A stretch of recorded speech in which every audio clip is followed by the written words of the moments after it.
네, 리포트 뚜껑 열어보는 시간 돌아왔습니다. 정서한 아나운서와 함께 할게요. 어서 오세요. 안녕하세요. 네, 반갑습니다. 자, 오늘도 두 가지 리포트 준비를 해봤습니다. 첫 번째 리포트 먼저 뚜껑 열어보시죠. 네, 첫 번째는 바로 카카오페이 뚜껑 열어보도록 네. 하겠습니다. 카카오가 핫하기도 한데요. 또 전일 실적을 발표하면서 이번에는 해외 결제 성장 그리고 회복이 필요하다라는 두 가지 의견과 함께 목표 주가를 69,000원으로 상향 조정했습니다. 네, 카카오페이 이렇게 상향 조정된 리포트 나온 가운데 오늘장 일단 주가는 함께 오르고 있습니다. 현재 주가 확인해 보도록 할까요? 현재 카카오페이의 주가입니다. 강세 흐름 0.47% 소폭 오르고 있고요. 63,800원 기록이 되고 있습니다. 자, 실적 내용부터 좀 확인을 해보도록 할까요? 네, 전일 실적을 발표했습니다. 그래프와 함께 그럼 작년 4분기 실적부터 체크를 해보겠습니다. 지난해 연결 기준 매출은 전년 동기 대비 14% 증가를 했습니다. 반면 같은 기간 영업 쪽은 적자가 났는데요. 무려 67% 증가한 455억 원으로 집계가 되었습니다. 일단 지난 10월 발생한 데이터 센터 화재로 인해 이 4분기 영업 적자가 222억 원을 기록한 건데요. 이 전년 동기 대비로는 22% 정도 감소한 수치나 전분기 대비했을 때는 130% 정도 증가한 수치가 나왔습니다. 그러나 유의미한 흑자 전환도 확인이 되었습니다. 다음 그래프로 별도 기준 영업이익 그래프를 체크해 보겠습니다. 이 카카오 손해보험 그리고 카카오페이 증권 등 이러한 자회사를 제외한 이 별도 기준 실적은 연간 기준으로 처음 흑자 전환을 달성했습니다. 영업이익률이 6.9% 정도 달하는데요. 이런 가운데 연간 거래액까지 이번에 증가를 보였습니다. 다음 그래프로 거래액도 함께 체크를 해볼게요. 네, 등록 유저 그리고 그 유저당의 월 거래 금액 또한 이를 비롯해서 가맹점까지 증가하면서 거래액이 작년 연간 거래액입니다. 처음으로 100조 원을 돌파했습니다. 전년 동기 대비했을 때는 19% 정도 늘어난 수치로 118조 원의 기록이 나왔는데요. 당기순이익은 금융수익 증가 영향으로 275억 원을 기록하면서 이렇게 연간 처음으로 흑자 전환을 달성하는 기록이 나왔습니다. 네, 이렇게 해서 카카오페이에 대해서 실적 내용을 쭉 확인해 봤는데 증권가에서 이 실적을 두고 혹은 향후 전망을 두고 다양한 의견들이 나왔습니다. 뭐라고 이야기하고 있을까요? 네, 일단 의견들은 다소 엇갈리는 분위기였습니다. 일단 카카오페이가 컨퍼런스 콜을 통해서 올해 가이던스를 보수적으로 내놓기도 했는데요. 이에 따라서 먼저 교보증권에서는 작년 말 기준 수년금 규모 증가를 반영해서 목표 주가를 상향 조정하나 이러한 보수적인 가이던스를 반영해 투자 의견은 하향 조정을 했습니다. 신한투자증권은 긍정적이었습니다. 어쨌든 어닝 서프라이즈라고 판단을 하며 이 영업 환경이 회복 중인 가운데 이러한 자체 경쟁력이 여전히 우수하다라며 높게 평가를 했고요. 이 반면 한국투자증권은 보수적이었습니다.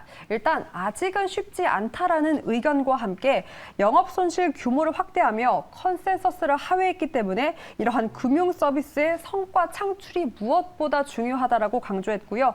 아직은 이 투자 매력이 제한적이라며 목표 주가를 하향 조정했습니다. 네, 카카오페이 증권가의 의견을 쭉 들어봤습니다. 목표 주가 상향 조정이라고는 하지만 사실 주가가 워낙에 바닥권에서 등락을 하고 있고요. 그 상승 여력도 사실 그렇게 크지는 않은 상황입니다. 주가 차트 보도록 하겠습니다. 이렇게 하니까 또 주가가 굉장히 높게 등락을 보이고 있는 걸로 보이는데요. 주가 차트 좁혀보도록 하겠습니다. 여러분들도 아시겠지만 카카오 그룹주들이 전반적으로 하락세를 계속해서 지속을 했고 카카오 같은 경우에는 최근에 바닥권에서 반등을 보였지만 카카오페이의 경우에는요. 주가가 굉장히 많이 하락을 해서 거의 상장 후에 최저점 부근에서 계속된 등락을 보이고 있고요. 반등을 해도 그렇게 시원스러운 반등은 나타나지 않았습니다. 목표한 가격대가 지금 69,000원이라고 했는데요. 그것도 굉장히 짧은 가격이죠. 올 초에 기록했었던 72,000원에도 미치지 않는 목표 주가이기 때문에 다소 아쉬운 상황입니다. 어쨌든 상향 조정을 했다라는 건 그만큼 좋아질 여건이 조금씩은 생긴다라고 하니까요. 함께 지켜보도록 하겠습니다. 첫 번째 리포트 카카오페이 함께 확인해봤고요. 두 번째로는 오늘 강세 보이고 있는 보여주시죠. 네, GS 뚜껑 열어보도록 하겠습니다. 네. 네, 맞습니다. 경쟁력을 회복할 수 있는 전 사업 부분의 깜짝 실적을 발표했고요. 네. NH투자증권에서는 목표 주가를 36,000원으로 상향 조정했습니다. 네, 주가 얘기하다 보니까 입이 간지러워서 스포일러 해버렸네요. GS리테일 오늘장 주가 보도록 하겠습니다. 강한 상승 보이고 있고요. 8% 넘게 오른 3150원 기록이 되고 있습니다. 실적이 얼마나 좋았던 거예요? 네, 좋았습니다. 사실 저도 많이 아마 지분이 있을 것 같아요. 그쵸? 정말 많이 과자와 아이스크림을 사 먹었기 때문에 네. 그래서 특히나 편의점 부문의 성장률이 돋보였습니다. 일단 실적 그래프와 함께 자세히 짚어보도록 하겠습니다. 4분기 연결 기준으로 매출과 영업이익이 모두 컨센서스를 상회했습니다.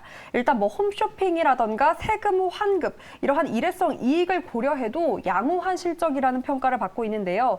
다만 단기 순이익을 봤을 때는 해외 펀드 환차손이 발생되면서 일시적으로 적자 전환한 모습도 보였습니다. 그럼 다음으로 넘어가서 사업 부문별로 체크를 해보도록 하겠습니다. 아무래도 월등하게 편의점 쪽이 높죠. 기존점 성장률 3.6%를 기록했습니다. 광고 관련 비용이 증가했으나 일반 상품 매출이 호조를 보이며 마진율을 개선했고요. 이렇게 영업이익이 크게 증가할 수 있었습니다.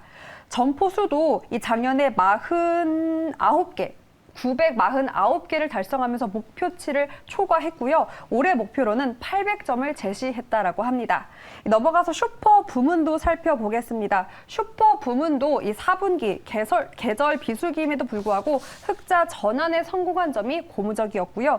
홈쇼핑도 일회성 이익을 제외하고도 증액 추세를 이어가는 점이 긍정적이었습니다. 네, 그리고 호텔 부문도 있더라고요. 파르나스 호텔 사업을 영위하고 있죠.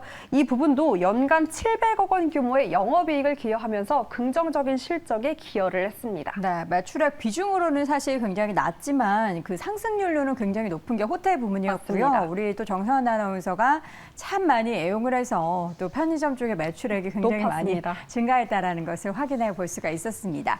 자, 그렇다면 증권가에서 GS리테일을 어떻게 좀 바라보고 있길래 오늘 주가가 이렇게 많이 오르는 건지 궁금한데요. 전반적인 분위기 한번 확인해 볼까요? 네, 긍정적인 실적에 또 많은 증권사에서 오늘 보고서를 네. 냈습니다. 먼저 NH투자증권에서는 그동안 비편의점 사업 부진으로 이 기업 가치를 제대로 평가받지 못했는데 이러한 실적 보고로 이제는 제대로 된 평가를 받으며 주가 반등을 기대해 볼 수 있다라는 긍정적인 의견을 내놨습니다. 삼성증권은 올해 영업이익이 전년 대비 아마 50% 정도 증가할 것이라며 이렇게 가이던스와 전망치, 목표 주가까지 상향 조정을 하며 업종 내 탑픽으로 유지를 했고요. 다만 대신증권에서는 조금 보수적이었습니다. 4분기 보여준 편의점 경쟁력 회복은 매우 긍정적이나 기타 사업부, 적자 축소가 조금은 더딘 것 아니냐라는 점을 반영해서 이 목표 주가를 하향 조정했습니다. 네, 이렇게 증권가 의견까지 들어봤고요. 카카오페이나 GS리테일 전반적으로 이제 실적 발표한 후에 증권가에서 긍정적으로 보는지 아니면은 좀 보수적으로 보는지 내용을 한눈에 확인해 봤습니다. GS리테일 차트 한번 보도록 하겠습니다. 목표 주가가 36,000원인데 사실 상승 여력이 그렇게 지금 높지가 않아요. 10%도 안 되는데 그 이유는 일단 오늘장 급등했던 부분도 있고요.